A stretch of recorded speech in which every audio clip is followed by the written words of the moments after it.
안녕하세요, 장쌤입니다. 오늘 설명드릴 내용은요, 가산세와 가산금의 차이에 대해서 좀 설명드릴까 해요. 그리고 또 이제 가산세 감면 규정이 2020년도에 개정이 됐으니까 한번 설명드릴까 하는데요.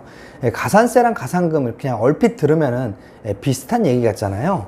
네, 가산세는 뭐냐면요, 자진 신고하는 세금. 그러니까 뭐 예를 들어서 양도소득세, 종합소득세, 아니면 법인세, 상속세, 증여세, 부가가치세 이런 식으로 자진 신고하는 세금을 납부하지 않았을 때 그때 부과되는 세금이 가산세고요.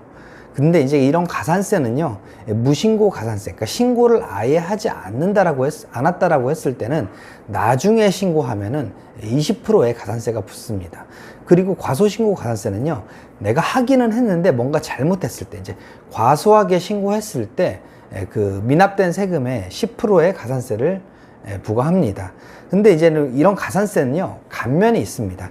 기한 후 신고가 있고 수정 후 신고가 있는데, 기한 후 신고는 내가 신고 기한까지 신고를 하지 않았을 때, 나중에 신고했을 때는 1개월 이내에 만약에 신고를 했다라고 하면은 가산세를 50%를 감면해 주고요. 그 다음에 1개월부터 3개월 이내에 자진 신고를 했을 때는 30%를 감면해 주고요. 그 다음에 3개월에서 6개월 이내에 신고했다라고 했을 땐 20%를 감면해 줍니다.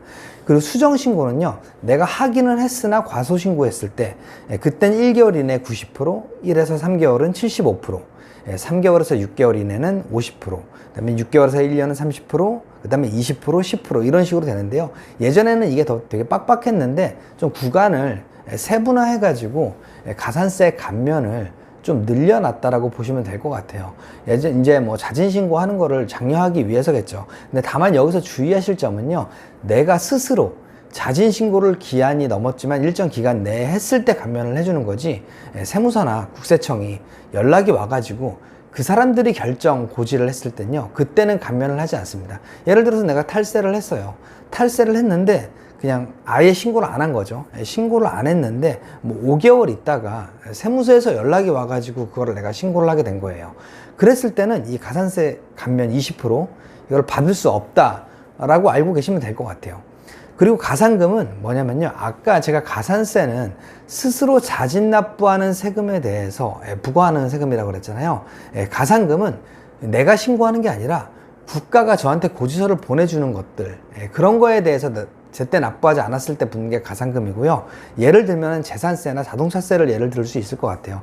재산세는 내가 신고하지 않고 그냥 국가에서 과세관청이 이렇게 고지서를 보내주잖아요. 그 송달을 하는데 그거에 대해서 납부하지 않은 거를 가산금이 부과가 된다라고 알고 계시면 될 것 같아요.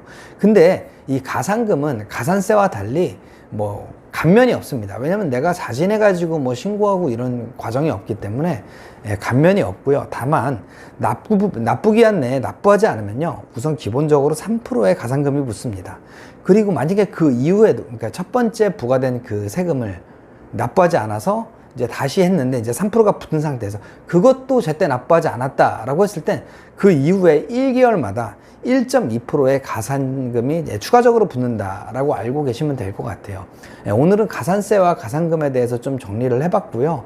뭐 대단하게 중요한 내용은 아닌데, 그래도 만약에 내가 뭐 증여세나 뭐 이런 거를 제때 신고하지 않았다. 근데 만약에 내가 걸리면은 어떻게 될까라고 했을 때 이런 거 한번 그냥 감안하셔가지고 만약에 납부하지 않은 세금이 있으시다라고 하면은 미리 납부하시기 바랍니다. 그리고 이거 말고 또 이자도 붙습니다. 그건 납부불성실 가산세라는 건데요. 그거는 감면이 없거든요. 그거는 하루에 10,000분의 2.5. 그러니까 1년으로 치면요, 거의 10%의 이자 같은 가산세가 붙거든요. 그러니까 납부하시지 않은 세금이 있으시면 빨리 납부하시길 바랍니다. 오늘 끝까지 들어주셔서 감사합니다.